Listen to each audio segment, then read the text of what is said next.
the power of investing really also requires income generation. But what products and how does that happen? Joined today by David Scranton to talk about just that. David, welcome. Thank you so much for joining us today. Thanks for having me. So tell me a little bit about the power of great income generating products like yours. Well, I think the power resides in the fact that in some ways it reduces the chance of failure in a financial plan down to almost zero. Oh, really? A lot of advisors are using withdrawal strategies, and withdrawal strategies are all backed up to some degree by Monte Carlo analysis. And generally, if you have a 90% chance of success, that's considered good if you're a financial advisor. But it also means there's a 10% chance of you running out of money before you die. Right. And that's not good. No, that does not sound good. So the only real cure for that is to just live off the interest and dividends and don't ever touch your principal. Because if you don't touch your principal, it's virtually impossible to run out of money.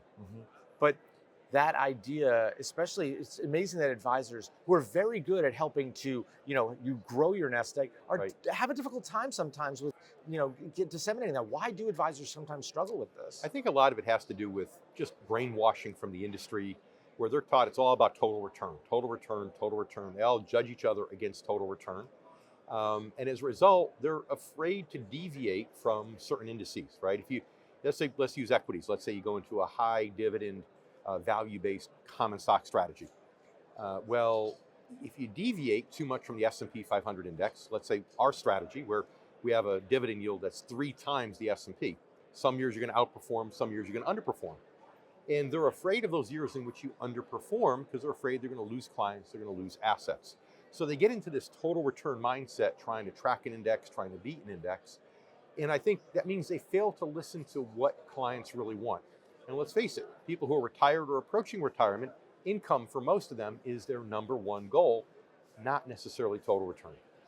That is really powerful. And I think it's so interesting to me because, we're seeing so many more people headed towards retirement. And this becomes an essential tool, especially as you're in those retirement years, so that, like you said, you make sure that that income lasts for the rest of your life.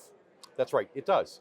And people think that, if I go to income, I'm not going to get any capital appreciation. Right. They think bonds or they think annuities or something like that.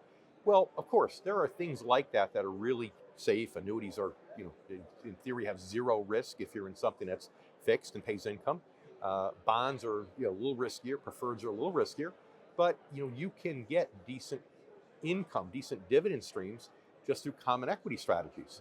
So when people ask me, well, what kinds of investment tools are you looking at? I say the same things you're used to, stocks and bonds. But every investment tool can be bought in a total return or a growth fashion or an income fashion. The only difference is most advisors are looking at the G, the growth. Yes. We're looking at the same assets, but we're looking for those that pay a better I, that pay more income. So, there's no secrets, there's no nouveau investments that are newfangled that make Wall Street a bunch of money and make 5 cents for clients.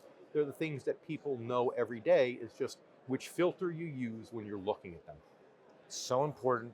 Utilizing these kind of products gets you those assets that you need in order to live for however long that may be. That's really important. David, brilliant stuff. Thank you so much for joining us today. You're very welcome. Appreciate it. For Edge TV, I'm Matt Ackerman.